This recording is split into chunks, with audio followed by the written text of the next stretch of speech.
So, how is everybody? So, Sani, can you hear me? Yes, Paul, yeah, the sound is okay. Yeah, now it is okay here as well. Okay. He respects the Paul first. He respects the Paul by bowing 3 times together. But... Oh, where is Cooper Richard? No questions. Okay, so how many people are in the session?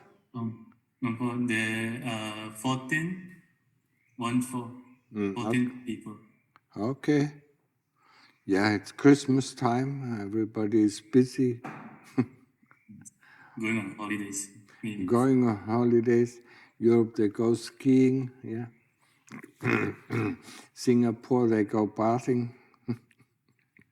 Yeah, nowadays it's very less people on the streets. I think everyone are going overseas for the holidays. Okay. So then we start with the questions, yeah? Oh, okay. So anyone with questions, you can raise your hand and unmute yourself to ask. Go. I wonder about if you have heard about the dark night of the soul, and it's a Christian terminology, the dark night of the soul, and what is it in the Buddhist tradition? You first have to tell me what is it in Christian terms. I've never heard of it. In Buddhist, maybe you can compare it with when everything falls apart. We heard about that. When everything falls apart. What do you mean? So the world falls apart? No, it's a dark night, and it will continue for a few years in the psyche. I mean, I only heard about people talking about three days of dark. Yeah, no, not only dark night. Okay, that's another thing. Yeah. It's another thing. Yeah, no, the other thing I never heard of. 3 years, you know. Okay. So let's say when you can call maybe you can compare it with the citta, and when the citta sees the ego. So and you see that you are not your thoughts. Mm-hmm. But this process is called the dark night of the soul, and it's very it's a rough time you go through because you see all your darkness sort of in the psyche. You see weaknesses in form of aggression and your faults and all that. Well, you have any? Yeah, sure. I mean, yeah, you will go through it. You know, when you meditate, yeah, you will see weaknesses. You will see everything. Yeah, I mean, in order to get rid of the ego, I mean, you have to see. Yeah, you have to accept. You know, your faults. Yeah, but that doesn't come. You know that there's no time specific for it. Yeah. No, it just came. You know, after like 20 years of meditation. I mean, did it came for you or what? Yeah, sure. That's why I'm asking about it. So how long did it last? 9 years. 9 years, that's a bit long. Yeah, it is a bit long. Sure. I mean, what kind of practice did you do? Lots of Buddhist practice and lots of Buddhist retreats, and also I'm very interested in the Christian mysticism. Okay. Yeah. So it's it was a search for seeing you can call it I think you can call it the Buddha nature. Could be compared with the true self in Christian, something like that. Yeah. So a further question will be for a sensitive soul, how do you go further? So I reckon I have to be careful, and I keep on meditating. Yeah. But it's just, if you go to, for example, long retreats, there's a fear of all that maybe it starts a new, maybe a heavy process, So I mean, can go in some difficulties again. Yeah. I mean, I wouldn't call it, dark, I mean, you could also call it light, Huh? Yeah, for sure. I mean, Yeah. I mean, you lighten up yourself, because you get rid of, parts of your ego, parts of your conceit, your views, your opinion. I mean, actually, it's something that is quite positive. I mean, to call it dark night, I mean, makes it something very negative, yeah. But actually, it's quite positive. The more you battle the kilesas, the more you get rid of this so-called, of this so-called self, I mean, the freer you are. So I don't see the problem. Yeah. No, it's not a problem in that way. It's just the fear. The fear is the problem, I guess. The fear of losing yourself, yeah? Yeah. Okay. That happens, that happens, even when we dive in deep into samadhi, or even upachara samadhi, yeah, there's a fear, yeah. So what we do, what we do in Buddhist terms is we look for what is left. So that is something positive. We are not afraid what is going, but we are looking forward for what is left over. And whatever is left over makes us very happy. Yeah. I see. I'm happy for the light, the positive results. Yes. Yeah. But also it's still a bit of fear to go further, to lose balance. Yeah, there can be fear. There can be, existential fear, but there is something beyond that. Yeah. Yeah? Yes. So you have to battle fear first, yeah? Before you can go on, yeah? You can go on with meditation. You have to battle the fear before you do meditation. And you say, okay, well, whatever comes, whatever can disappear, let it disappear. And whatever is left over, that's what I'm staying with, yeah? Yeah? But you have to also do it mentally, yeah? I mean, if you don't do meditation, what you're afraid of? Ask yourself. The biggest fear is because it was really tough those years. Yeah, because we don't see one thing, and I can feel for you, because I mean it happened to me. If somebody, if I would have met my teacher at that time, who told me the fear is kilesa, I mean, it would have been very easy.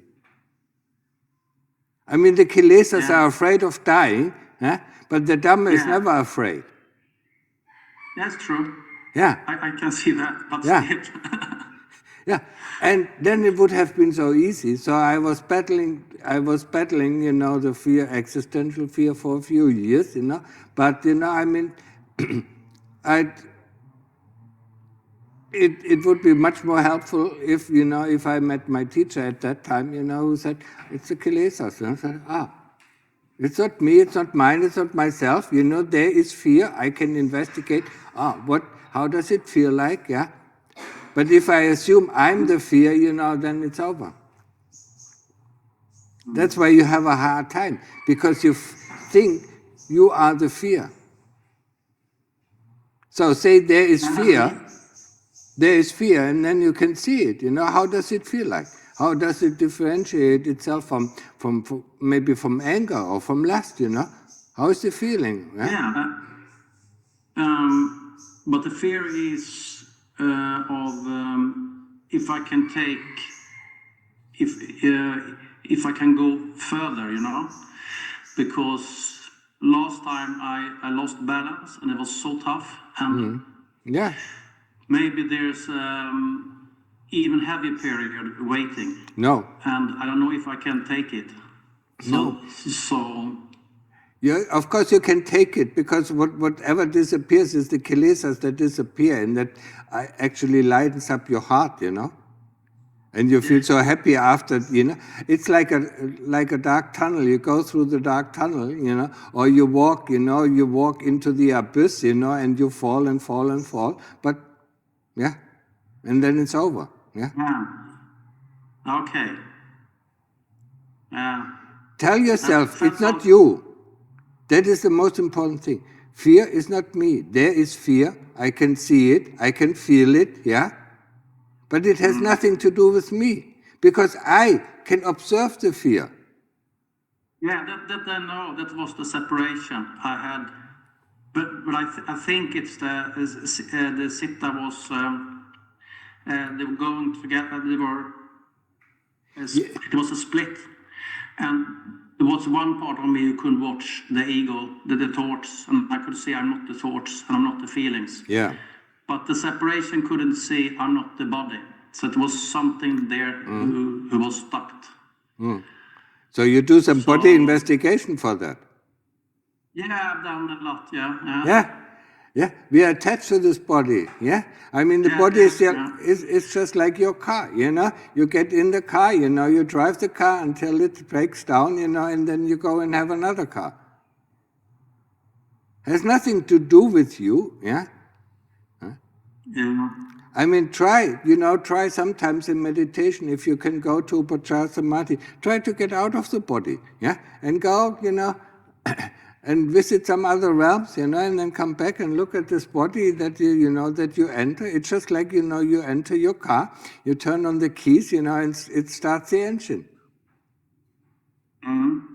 Okay, that's interesting, because what I've learned from Buddhism before is that it's not a Buddhist practice to leave the body. Why not? I mean, when you read, for instance, it is relatively common, yeah? For a practitioner, that they will be sooner or later they will be able to leave their body, but you have to do some practice first, yeah? I mean, when you sit in meditation, I mean, just like I teach normally, you sit in meditation, yeah, and then you get rid of all the parts of the body and lay it in front of you. So what is sitting there and seeing the parts of the body? But you have to see it with your inner eyes, yeah. So that a way to do that is through the Ashobha practice. Yes. So I do that Ashobha in a meditation practice, and that could be the way to see the body. Yeah, it is helpful. It is very helpful. It gets rid of a lot of things, yeah. Okay. Where are you from? So that Ashobha practice could lead you to a deep state of samadhi. Yeah, it can lead to a very deep state of samadhi, yeah. Okay, and in that deep state of samadhi, you can actually see that you're not the body. You can, yes, yeah. Okay. It is not necessarily, but you can, yeah. There can be a separation, yeah. And the other way is it can also happen during normal breath meditation. Yes, If you dive deep, you know, into upachara and, you know, close to appana samadhi or even appana samadhi, when you come back out of appana samadhi, it could happen, yeah? But you have to tell yourself before you go into meditation, because while you're in upachara samadhi, you cannot think, yeah? So you have to tell yourself, before you go into samadhi or before you go into meditation, tell yourself, I want to see my body. And then you go, yeah? And this intention, or the bigger the intention is, yeah? I mean, it might happen, yeah? Not on the first time, yeah? So it's a little bit you program yourself before the meditation. Yeah. Because I've never done that. While you're in upachara, you can also program yourself to go to heaven or to hell and see other realms, yeah? Okay. But you know, I mean, you need quite sufficient, you know, ability to get into upachara samadhi. If you remember, upachara samadhi is also called access samadhi, yeah? It gives you access to all the realms, yeah, of existence. Yeah? Okay. So where are you from? Sweden. Sweden. And where you are at the moment in Sweden? In the closest city is Gothenburg, a big city. Yeah, I know Gothenburg. But I live in the countryside, 1 hour away. Just. Yeah, I mean, it's a bit far away. Otherwise, I would have said, why don't you come here for 3 weeks, you know? That's what I'm... maybe I could do that. I guess also the fear is holding me back right now, because I'm just had those many years, you know, of the stabilization. So I just feel a bit better, and I'm afraid of getting even harder time. No, I mean, you know, the fear, ask yourself constantly when there's fear, what I'm afraid of. Dying, everybody has to die. Yeah? Not going crazy, that's it. Going crazy. I know the feeling, and it's really, really tough. Yeah, but if you stop thinking, you cannot go crazy. People who cannot stop thinking can go crazy. But if you can stop the thinking process, how can you go crazy? I mean, the most meditation, the meditation can be very calm and not much thinking, but it can also start for me very heavy thinking. So it's but unbalance there. Yeah, and that's where you really have to rein it in. Yeah, you have to use Buddha until, you know, the thinking really stops. Yeah. Otherwise, these thoughts bring up this fear. Yeah, the thoughts, and inclusive the memory, bring up this fear. So I mean, if you don't stop thinking, you know, I mean, of course there's existential fear coming up. Yeah, if you stop thinking, there's no fear. There's just, you know, happiness or joy or whatever, or stillness or calmness or whatever it is. Yeah. Okay. Yeah. So see you soon.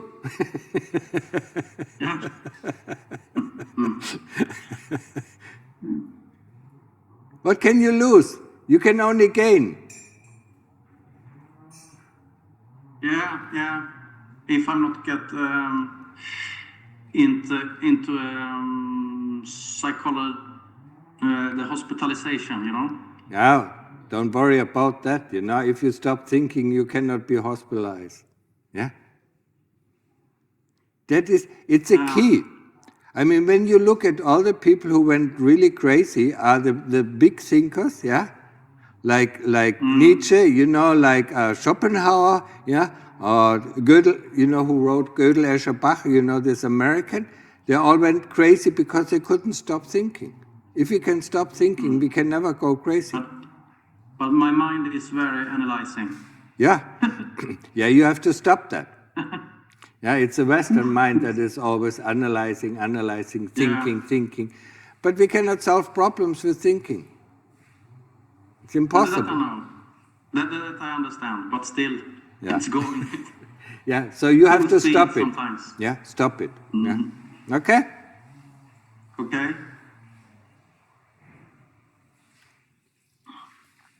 Thank you. Who wants to go next? Any more questions? So I will have a short session, no questions, yeah? What? The written questions, they are not. Yeah. Not Hi, Ajahn. yeah. Right? Yeah. Go ahead.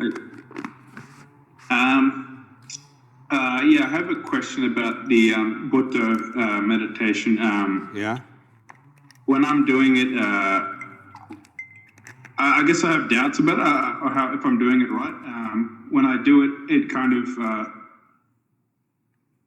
like I sometimes don't even hear the word in my mind. Like it sounds like like it skips the D, like and it's not very clear sometimes, or it slows down quite a lot, and I'm not getting that speed like Buddha. It kind of just starts to slow down quite a bit, or skip over the syllables.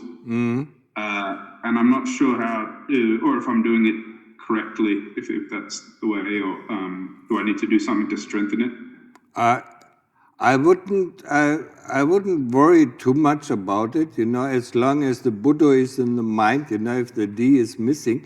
I mean, you're starting to analyze it, so the moment you start to analyze it, then of course there's something wrong with it, because you're not with the Buddha, yeah? While thinking about, is the D missing? It's a thought, yeah?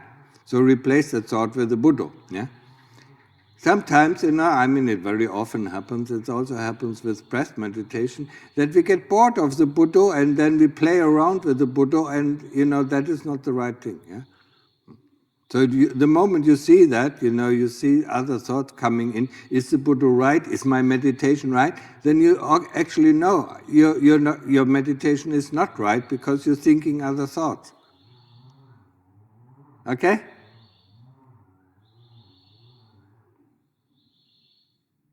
I don't hear you. Brian, you're on mute. I don't hear you. Oh, sorry. Yeah, I understand. I think so. Just being simple about it and going back to the Buddha when I have the doubts about Buddha. That's right. Thank you, Longpo. Okay. Okay. Longpo, I read the questions. Yeah. Are there questions from here? Question? Yeah? Sometimes I have a thought, it's like a meditation instruction. If I'm really lost in like drowsiness, for example, or in agitation, it tells me like, just stop worrying about that thing in the future, focus on your breath, something simple like that. And I understand that I'm supposed to ignore all my thoughts when I'm meditating, because they really quickly get co-opted by the police as like the agitation starts using the thought or whatever. But my question is, should I use those thoughts for as long as it seems like they're useful, or should I just try to discard them immediately? Discard them immediately, yeah. I only say, most of the thoughts, 99.9% of the thoughts, you can discard them, yeah. If it is a certain thought that, creeps up, the same kind of thought that creeps up, then I would start to investigate it after your meditation, yeah. Bring up that thought, and say, what is behind it, yeah. Because like in the previous question, there might be some fear with it, and then you learn how to deal with the fear, or there might be, but most of the thoughts, just discard them. Yeah. Anyway, and if there's some special thought coming up, you can ask me. Yeah. What to do with it, yeah. But I memories, thought. I just say there's a thought, poops, go back to the Buddha, go back to the breath. There's another thought, Buddha, yeah? And then you will be amazed these thoughts don't come anymore, yeah? Except for some thoughts, that have to do something with an unresolved problem, within your heart, and then this thought comes more often, and then you investigate it, yeah? But after the meditation, not while meditating. Yeah? Okay. Yeah, so then, go and read the questions. Did we have a very short session? Yeah. I hope no. Oh, yeah. Yeah, there are many questions. Many questions. Start. Yeah. Throughout my entire life, I have been giving in to my mother's demands. Everything, no matter how unfair it seems. I'm just a teacher earning a regular wage, but this year my mom has stage 4 cancer. She has demanded treatment only at a private hospital, Gleneagles. I told her at some point when I exhausted all my money, she had to go to government hospital. But she flatly said no. She said that if she had to go to government hospital, she would not want any treatment. I asked her if that was a threat. She said no, it was just her choice. I had a panic attack once after signing for a bill that I knew I could not pay. I had to just bite the bullet and take an overdraft from the bank. I told her about the panic attack and she said I worried too much. I wonder if I was being mean and often felt tremendous guilt. I asked several friends and all told me I should not continue paying. I am very torn and wish to know what would the Buddha advise in this case. To me, the answer is not obvious at all because the Buddha said if someone wants to cut off my limb, I should offer the other limb. Because of this story, I really don't know what to do. Thank you very much for your time. That's it. If somebody wants to cut off your limb, and offer the other limb, you have to be very advanced in your practice. I wouldn't do that as a normal lay person, I would try to skip the situation. So, yeah, I'm just reading because, I really, I would just follow the wish of my mother, yeah. If she said, no, don't get into, don't get into debt, just, don't put me to a government hospital, just bring me back home, and then treat me as best as you can, and that's it until I die. Yeah. Stage 4 is hardly ever, you cannot come out of it. The only thing that follows is death, yeah. And then be kind to her, yeah. She do want to go to the private place. Yeah, but but she also said that if he has to overdraft, she doesn't want it. Yeah, I would go, and say, my mother, I don't have money, and I don't know how to pay this bill back, come home, and I take care of you, yeah, as much as best as I can, yeah. That's what my advice would be, yeah. It doesn't help her anyway because she has to die anyway. No, I have to ask a doctor. Stage 4 cancer is terminal. Yeah, sooner or later she will die anyway. So you can ask her if she's afraid of death. And make her not afraid of death. Yeah, read her some of the Buddha stories. Or some ChapterList, yeah, and whatever, to make her mind at ease, or chant with her, yeah.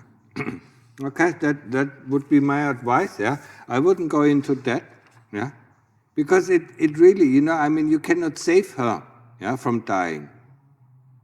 No, yeah. Stage 4 is terminal. It's the end, yeah. She can live one more month or 2 more months or maybe 3 more months, yeah. But she has to become clear of death, yeah. She has to prepare herself, to go to the next stage, in her travel, yeah. And the next stage is her next birth, So make it, try to make it easy for her as much as you can, yeah. Bring her back home, yeah. So, the person is not there, so he cannot ask more questions. So that's all what I could say at the moment, yeah. If he has some more questions, he should come online, yeah. But maybe the next time she is already dead, yeah. Okay, next. What is the path to salvation for all human beings in the world? Sila, Samadhi, and Panya. The fourth noble truth, yeah? The path to the end of dukkha, yeah? Sila, moral precept, samadhi, the ability to concentrate, yeah? And panya, the development of wisdom that the five khandhas are not me, not mine, not myself, yeah? They're for every being, yeah? But how many can do it, you know? Huh? Maybe 100 out of the 7 billions, yeah? Or maybe 200. Next. And the follow-up is only those people in the world who do devotion in some form will get salvation, or everyone will get salvation? No, that is a very Christian way of thinking. What is salvation? Yeah, I mean, whatever you get is what you have done unto others. Yeah, I mean, we have the saying, don't do unto others what you don't want others to do unto you. For whatever happens to you is what you have done unto others. Yeah.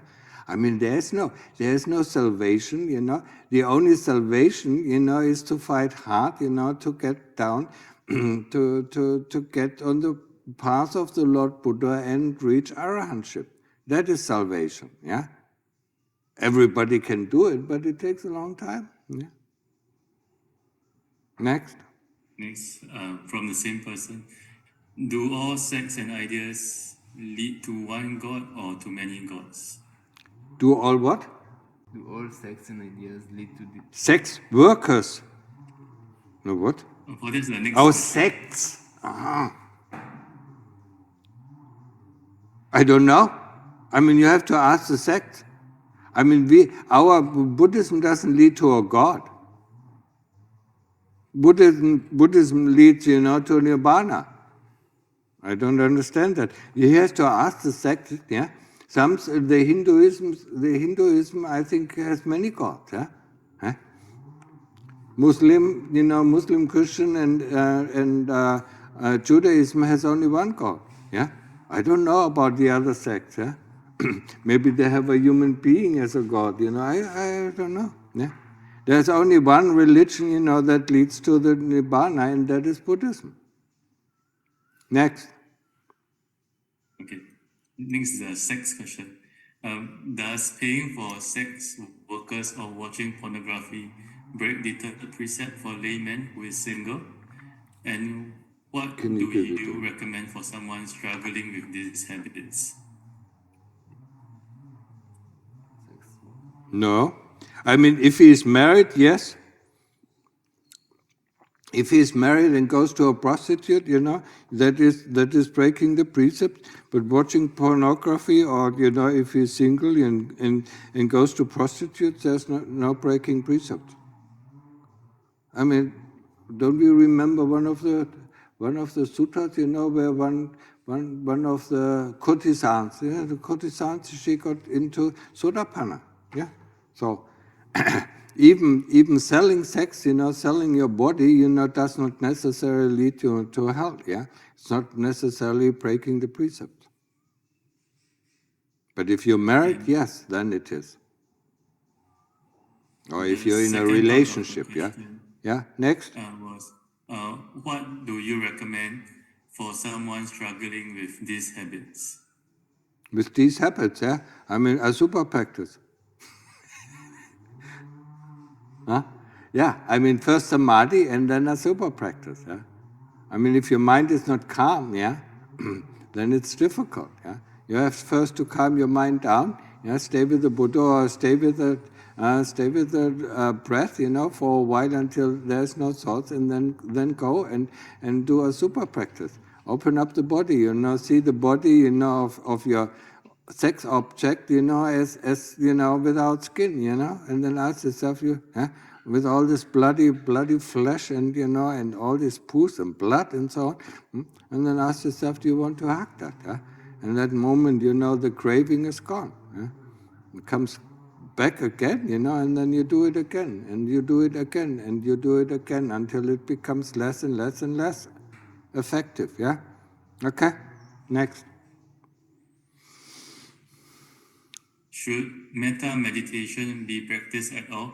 And if so, when and how long do you recommend? Metta meditation, yeah. I mean, first samadhi, and then a super practice. Open up the body, you know, see the body, you know, of your sex object, you know, as without skin, you know, and then ask yourself, with all this bloody flesh and, you know, and all this pus and blood and so on, and then ask yourself, do you want to hug that? And that moment, you know, the craving is gone. Yeah? Okay, next.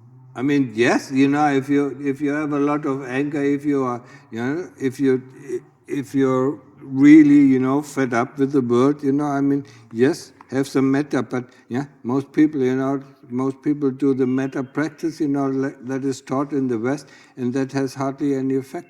Yeah, you can do it, you can do it once a day, wishing all beings, including your enemies, well. And that is hard, but you don't have to do it. We here, as practitioners, we don't do it because it attracts other beings, and we don't want to be bothered in our practice,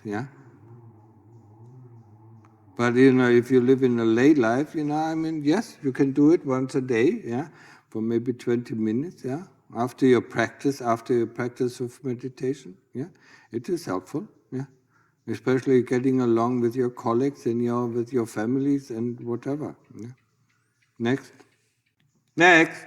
Hello. I couldn't unmute myself.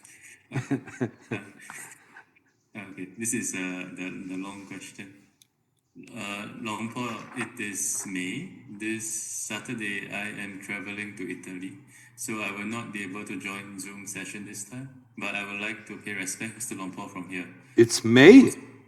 I mean, May is the Burmese lady in okay. So Okay. she's going to Italy for a retreat, and she would like the guidance on a few questions. She's planning to do a 6-hour meditation at the monastery in Italy. So first question, lately I sometimes feel a sense of lightness while meditating. Even so, I continue to struggle with thoughts and repeatedly need to bring my attention back to an object. As a result, my concentration is not very stable within one sitting. Last weekend, the longest I could try was about 2.5 hours, because sometimes I feel the urge to cough due to an itch in my throat, or I feel as though I cannot breathe properly because I think I need to swallow mucus, and I feel such a relief after coughing. In this situation, should I swallow mucus, or should I continue focusing on the breath, even though I'm afraid I might not be able to breathe? No, I mean, swallow the mucus, and if you need to cough, then cough, But if it's going to destroy your meditation, then ask yourself, then retract what came before the coughing, Maybe there was some fear. Maybe I was too tense, I mean, tenseness can lead to coughing, Tenseness can also lead to, to build up mucus, or whatever there is, I mean, if it is only once a while, I mean, just swallow it down, or just cough, But if it's constantly, I mean, that also means that there's something wrong, I mean, maybe you strangle yourself too much, You focus too much, you focus too hard on the Buddha, and then these reactions come. Be gentle, I mean, as long as the Buddha is there, I always, say, I mean, meditation is like riding a horse, As long as the horse goes in the right direction, go with the flow, Enjoy it, You can enjoy one Buddha, you can enjoy one breath, The moment the horse goes off the path, then rein it in. That's where you need the strength. But you don't need to strangle the horse, because if you strangle the horse, it will throw you up, throw you off, and you might break your knee or your back or whatever, So, as long as the Buddha or the breath, go with the flow, Observe it, Don't pressure it, Because that creates, headaches, that creates all sorts of problems, But if the mind is out, if it goes and thinking about this or thinking about that, rein it in, The horse goes off the path, Rein it in, give it the spores, and then the moment it's back into place, back on the path, then go with the flow, Next. One interesting observation. is that breathing meditation has temporarily helped when I was under a lot of stress. No. I don't know what else to do to solve my problem, so I train on synchronizing with the breath. And then I noticed myself wondering, where is stress? It was there before, but now it is not. I felt happy afterwards, and I didn't continue observing. Didn't continue observation nor breathing or breath. Didn't continue observation of breath. If it happens like that again, what should I do, Luang Por? Yeah, stay with the breath or stay with the Buddha. Just continue with the observing the breath. Yeah, yeah. I mean, the moment you focus on stress, of course it has to go, because it's expectation. Yeah. I need to do this, I need to do that, I haven't done this, I haven't done that. That creates a stress, In the moment we say Buddha, Buddha, Buddha, Buddha, the stress of course is gone. Because it needs, it needs form, yeah. Expectation comes in forms of thoughts, yeah. So the moment she feels happy and free, free of stress, she should continue on the breath. Otherwise, the stress comes back in form of thought. Next.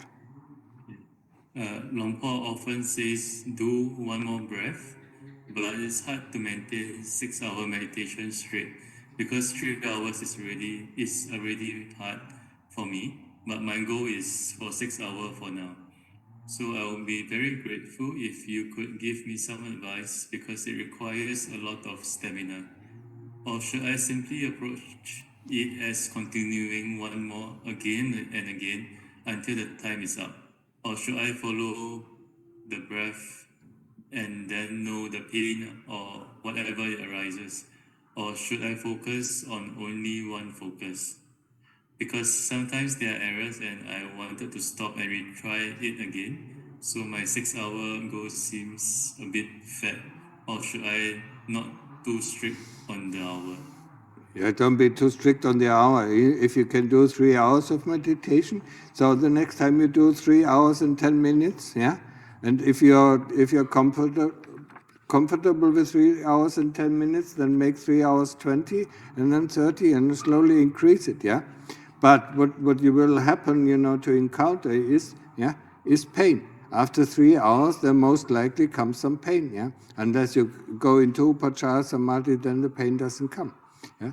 But if you're struggling, with your thought, after 3 hours, there will be some really intense pain coming up, and this intense pain, then you have to analyze it, just like I said it before. Yeah, I mean the only investigation we can do during samatha meditation is investigation of pain. What is pain? Where is the pain? Yeah, and this can go on for hours, and you have a very stable object of focus, So investigate pain if it comes, yeah. Don't make too many plans. 6 hours, yeah. Just see how it goes, yeah. 3 hours, is good, Yeah? And then extend it slowly, Every time, once you feel comfortable with 3.5 hours, then go for 4 hours, and then slowly push it up, yeah? And the interesting thing is, the longer you sit, the more of the problems, the more the kilesas come up, and try to make you stop, yeah? So it is a fight against the kilesas, and that is helpful. That makes us smart, yeah? If we just sit there happily for 3 hours, we don't learn a thing. We only learn from our mistakes, yeah? We learn from hard times, yeah? When it's really tough, that's where we learn, yeah? We learn how to counteract the kilesas. So, next. She has so many questions. What? Okay. And I'm thinking of fasting for a day to help with the practice, but also afraid to not eat anything at all. I should have a lot of faith in the practice, right? Just try it out and see what is happening. Yeah, of course the body will react. She has to deal with a lot of bodily pain. Yeah, And then, investigate, what is hunger? Ask yourself, just like the same, yeah, with pain. What is hunger? How does it feel like, yeah?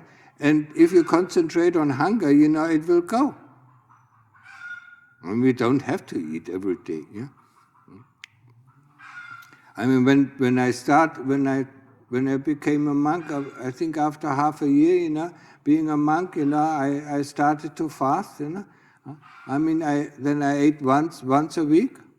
That was more than enough, yeah. And sometimes I even ate twice a month. There's not much you need, especially here in Thailand in this climate, yeah. You don't need all this food, yeah. So don't worry about it, these are just worries. Realize there's a worry, and then analyze it, yeah. Or see it, how does it feel like, yeah. And the moment you concentrate on worry, it's gone, because it comes through thought. Next. Okay. This is a question regarding the precepts. Is it okay to do chanting, for example, Dhamma Pavatana Sutta or Metta Sutta, since I enjoy chanting? Is it the same as singing, or could it be a form of entertainment while taking 8 precepts? No, not at all. Properly? No, not at all. Yeah, I mean, chanting is a part, Some people, Lumpuman, chanted for hours, He chanted all the Buddha, all the suttas that yeah. Lungta Mahabua chanted, yeah. I don't know if he chanted so much, just like Lumpuman, yeah. It's a praise of the Lord Buddha, it makes the heart calm. So it's good, yeah. Normally, after chanting, our mind is pretty much focused and calm, yeah. And then we can do meditation, yeah.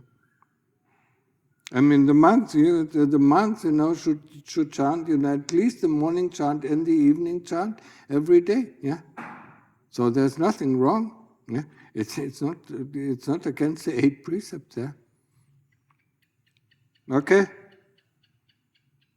Yeah, so she ends off with, thank you very much for everything, Long Po. May Long Po be healthy and long life. No long life. The shorter, the better. Okay. Okay, next question. I have been meditating for about 40 years. In the 90s, I had an experience during meditation which really shook me up. It felt like the world turned upside down. Yeah. It only lasted a few seconds. Hey, your voice is breaking up. Yeah, I'm just reading it. It only lasted a few seconds, but ever since then I have felt myself holding back. How can I get past this barrier? Well, what kind of barrier is it? You understand me? Yes, I can hear you. But You can hear me? Yeah? Yeah. You were breaking up, so that's why I read it, I don't know. You do meditation, yeah? Don't hanker, around, your experience you had 5 years ago or 40 years ago, yeah? I mean, just go into your meditation, yeah? Stay with the Buddha or stay with the breath, and see what is happening. Be interested in what is happening, yeah? Observing means, to be interested in the object that we are observing. If you're not interested in, you don't know what is going on, yeah? I mean, she has to ask a little bit more specific, because I really don't know what the problem is. What is she afraid of? Holding back, yeah? She's afraid of losing herself or whatever, I don't know. She has to ask again, yeah? And don't hanker after the experience you had 40 years ago. I mean, not even 2 weeks ago. I'm not interested. Huh? I'm interested in the experience you have yesterday or today. Yeah, that's what I'm interested, because then I can help you. I mean, whatever is in the past is past and it's gone and never comes back anyway. Huh? The experience you had 40 years ago, or the experience I had 20 years ago, or 30 years ago, yeah, or also nearly 40 years ago in the 90s. Yeah, I mean, it never comes back.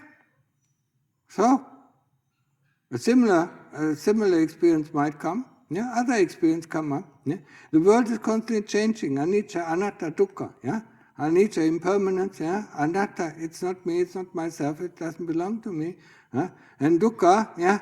I mean, we feel sorrow for ourselves, yeah? And so on. Yeah? We have pain, we have suffering, and so on. And discomfort, dis-ease. Yeah? These are the three doors to Nibbana. Anicca, anatta, dukkha. Yeah? Everyone goes through one of these doors. Okay? That was the last question, yeah? No, there's one last question. One last question, okay? Yeah. Let me see. Venerable Ajahn, when you are in the first 4 meditative states, can you tell them apart? In the what? In the first maybe the 4 4 meditative states. In the first meditation? Of course I can tell them apart. I don't want to talk about the jhanas. Yeah? I mean, I talk about samadhi, that is important. Yeah? Samadhi is very important in our practice. Yeah? It's sila, samadhi, panya. That is the path that leads to the end of dukkha. Yeah? And people don't realize it, because in the West normally samadhi is frowned upon because people cannot do it. Yeah? Now think about my venerable teaching master, Lungta Mahabua. Yeah? I mean, he was under the tutelage of, the venerable Luang Pu Man. Yeah? The first 5 years, he was in samadhi. Every day he trained samadhi, only samadhi, only samadhi. And Luang Pu Man, just watched. After 5 years, he said, okay, now it's enough. We are not pigs on the chopping block. Now you do investigation. Yeah? Then he started to do the body investigation. And I mean, amazingly, within 8 months, he has finished the body investigation and attained to Anagami. Yeah? Then he said, this, yeah? I mean, yesterday I told you about the 3 armies, yeah? The 3 armies that face us, greed, hatred, yeah? So with the Anagami, greed and hatred, these 2 armies are gone. Yeah? And because they are within the body, within the realm of the body. Yeah? And once you finish body investigation, these 2, greed and hatred, are gone as well, because you finish the body investigation. But then comes then comes delusion. Yeah? And then Lungta Mahabua said, I mean, this was hard. Yeah? It took him 2.5 years, to tear the delusion apart. Yeah? I mean, he had very good samadhi, I mean, he was nearly every day in Apana Samadhi, He was sitting through the night, 12 hours, in order to get to Apana Samadhi, yeah.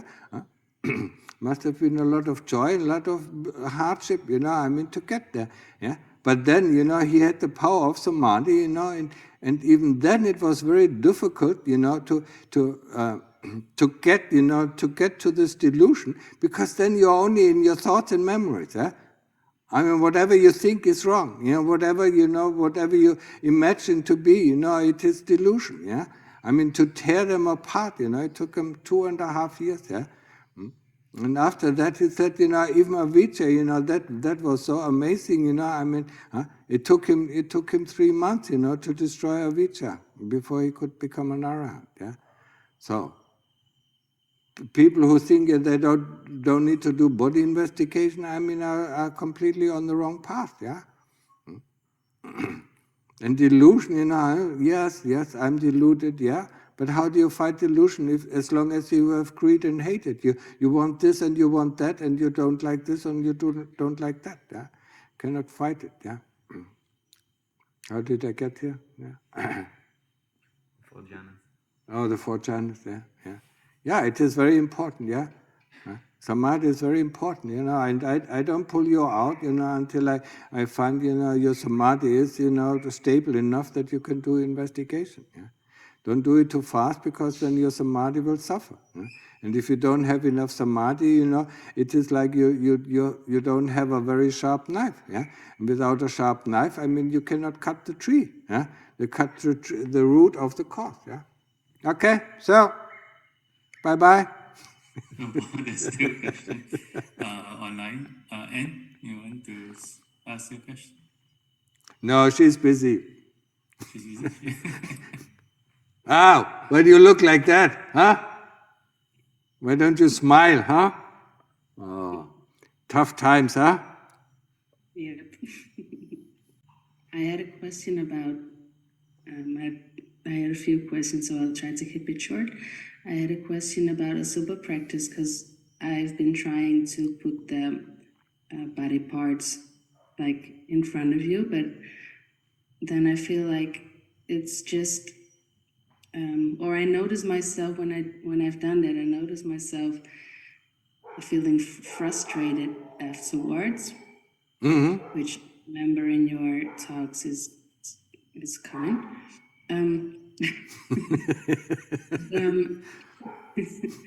But then I just feel like I'm just imagining these things, you know? It's not knowing something, right? So I'm just feel like I'm delusioning myself with. No, you don't delude yourself.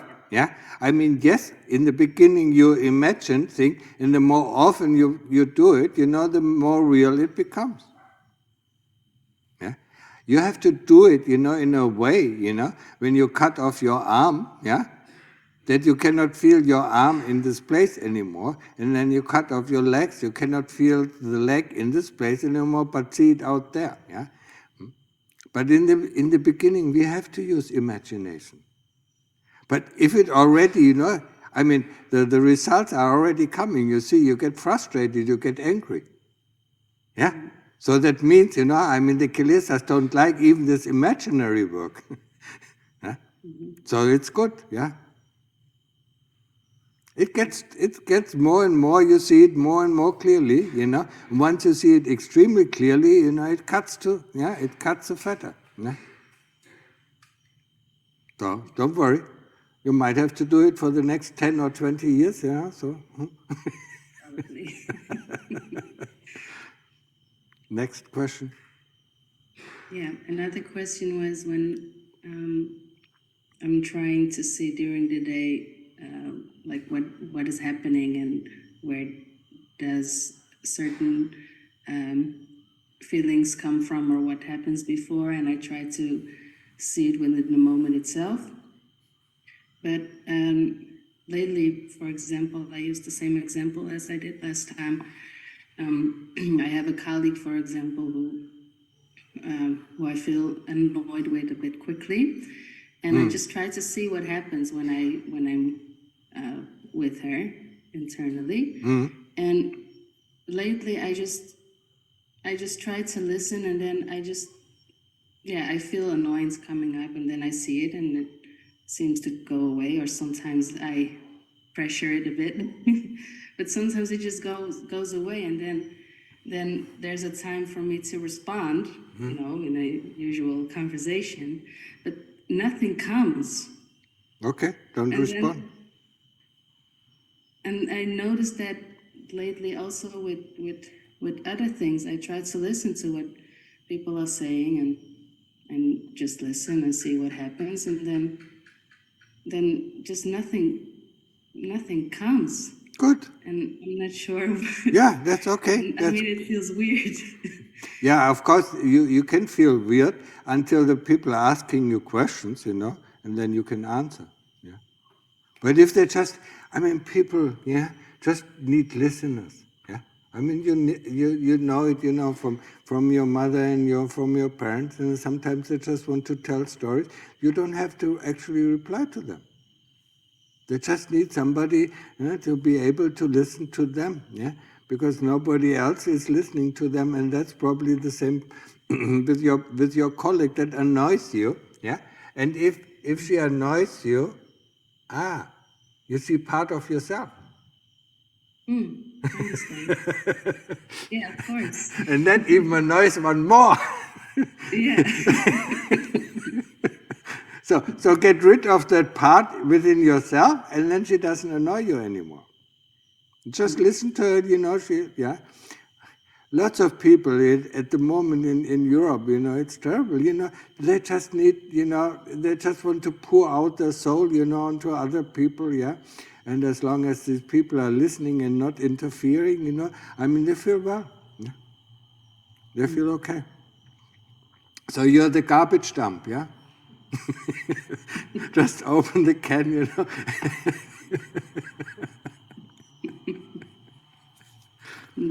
All right. And follow-up question to what you say, like, for example, I've told before, sometimes I feel annoyed with my boyfriend, but this one is very clear, is within me, because he's just doing things and I just You're lazy, yeah? annoyed. Because I just feel annoyed with myself because I can't do the things that he does, and then I feel annoyed towards him. But yeah, obviously that's something within me. But I just wonder when a colleague does something which I really don't agree with or something like that. Of course, I understand it's within me. At the same time, I'm not sure how to. You just state your opinion, yeah? I mean, you just tell him, I don't think this is the right way to handle the situation, yeah? If he agrees to it, or if if you have a dialogue about this is completely okay, yeah? But if you don't say anything, and say, he's wrong, but you keep your mouth shut, that's of course, you get annoyed and frustrated. Just state your opinion, yeah? You don't have to attack him, don't attack him, yeah? Just, calmly state your opinion, yeah? And then see how he reacts, yeah? Maybe he takes in your opinion, yeah? Maybe he sees there's something wrong with his view, yeah? If not, you stated your opinion and that's it, yeah?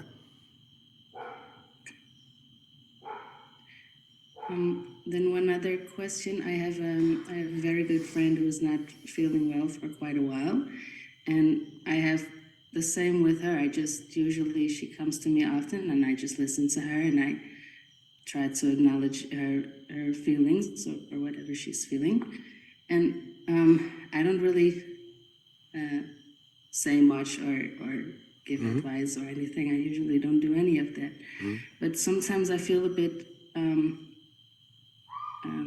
unsure of what to do, because I've told you before, I've had a lot of suicides around me, and when my friend is not feeling well, I just want to listen to her. But sometimes I feel like, maybe I need to say something, or No? and sometimes I feel I'm not a good friend if I don't say anything, or maybe I'm a bad friend to say something. This is a struggle for me. Yeah. Listen to your heart. If you feel there's nothing to say, then don't say anything. If you feel that there is something to say, yeah, then say something. But in most cases, yeah, cases, people just want to dump, their inner feelings onto somebody else. Huh?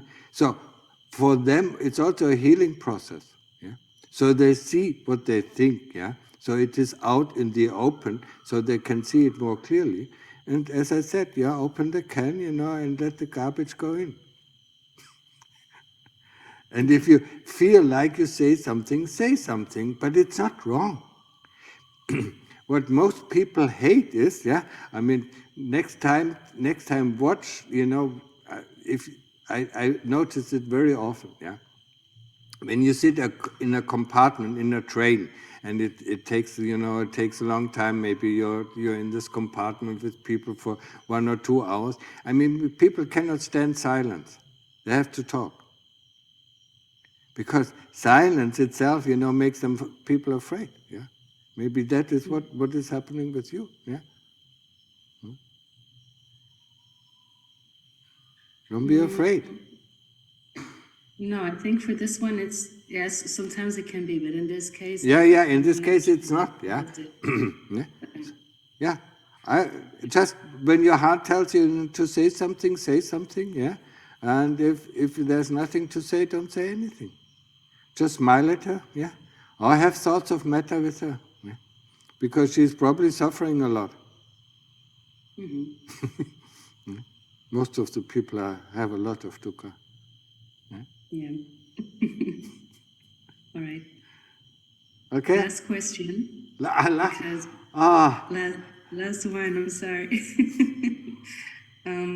Well, I'm due within 3 weeks, so probably next Zoom session I will not be pregnant anymore.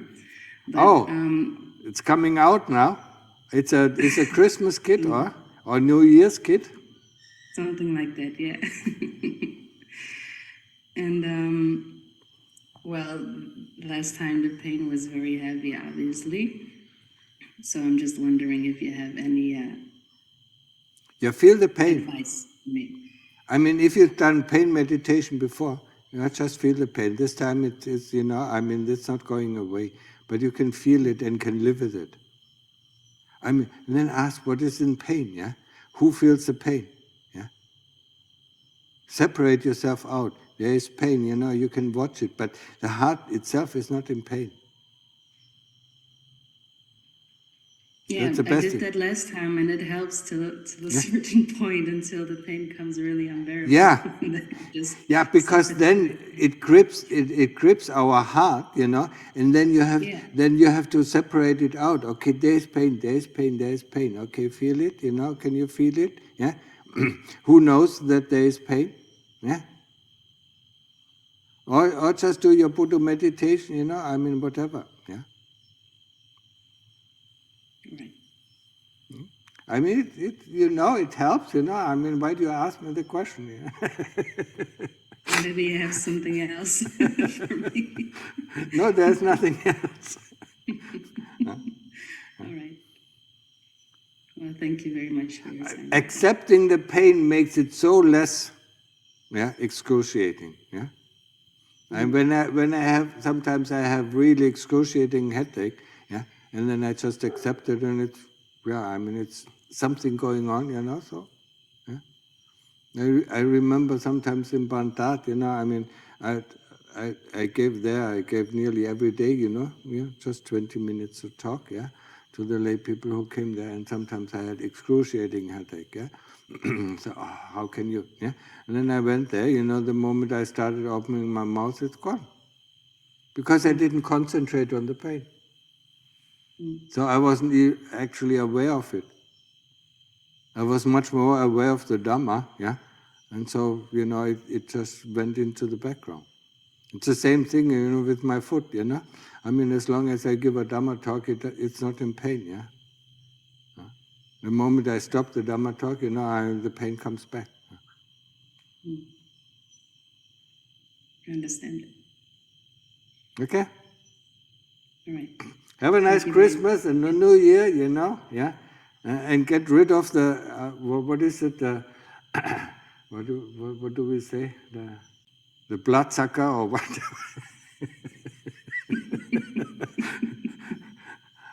I forgot the real word. I don't even know it in German now, so I mean, the one that sucks you out, sucks out your energy and gives you all the pain, yeah? The moment it is by itself, it has enough pain by itself, yeah? And then you cannot sleep anymore, yeah? And it cries every moment, Yep. But you went through it, and you decided to do it a second time. And maybe after 1 year, you decided to do it a third time. Okay. Right. Okay, see you next time. Yeah. Yes. Thank you. So, Sani? Any last questions from anyone? I think that's it. No further questions. Okay. No more questions from the audience? Okay. Yeah. Then have a nice night, For the people who are Christian, have a nice Christmas, and a New Year, yeah. I mean, holds true also for Buddhist New Year, yeah. So, wherever you are in the world, have some nice, relaxing, holidays, yeah. And use the time, to build up your practice, yeah, of meditation. Okay. Good night, everybody. Yeah. Let's all pay respects to Longpo. We're bowing together.